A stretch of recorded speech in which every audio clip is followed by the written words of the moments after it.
Hello! Ano ba? Good morning. Ayan. Gumagawa ko ng pickle ngayon. Ito 4 days pa lang siya na nakababad sa suka. Pure suka po yan. Wala akong iba nilagay kundi suka lang. Ganito ko. Tapos ito yung mga binalatan natin na bawang. Sa isang jar, ilalagay natin siya. Ayan.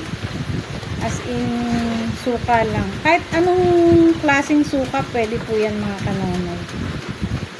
Lagyan mo muna pala ng bawang. Ayan. Lagyan muna natin siya ng bawang bago mo lalagyan ng suka. Nahugasan ko na po yung natin jar.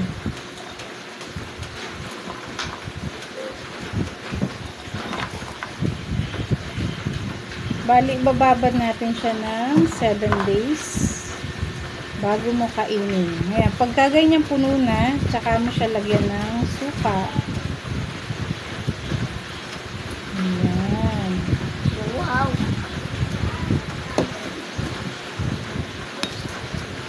Ayan. Hanggang saan yung bawang, hanggang dun din yung suka.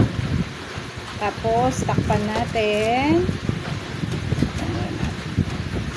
Ayoko kasi siyang itakip ito kasi nagkakaroon siya ng kalawang.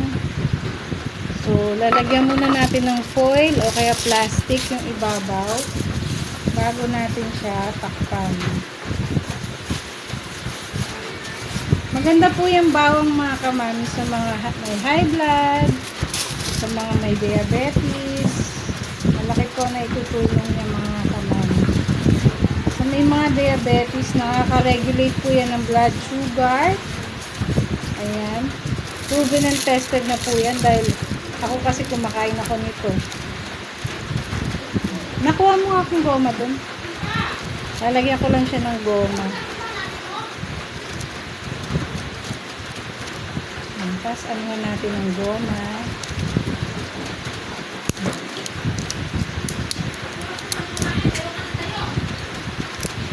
Ayan, eto na siya. Lagyan mo ng date. Asan na? Yun, nakakuha yung aking anak. Lalagyan ko ng date. Ano ba date ngayon? 4/10/25. Ayan. After 7 days, pwede mo na itong kainin. Isabay mo habang kumakain ka ng lunch, breakfast, o kaya dinner. Ayan, isabay mo lang. Mga 3 to 4 pieces po kada kain ito kasi pag naman nasobrahan ka, baka naman bumaba yung blood pressure mo ng bonggang-bongga, pati yung blood sugar. Dapat yung sakto lang lagi, wag yung sobra. Kasi hipag ko, kung kumain, 22 pieces, my God. Hindi tama yun. Dapat mga 3 to 4 pieces lang kada kain. Ganun lang siya. At yun lang po, sana makatulong po sa inyo. Thank you.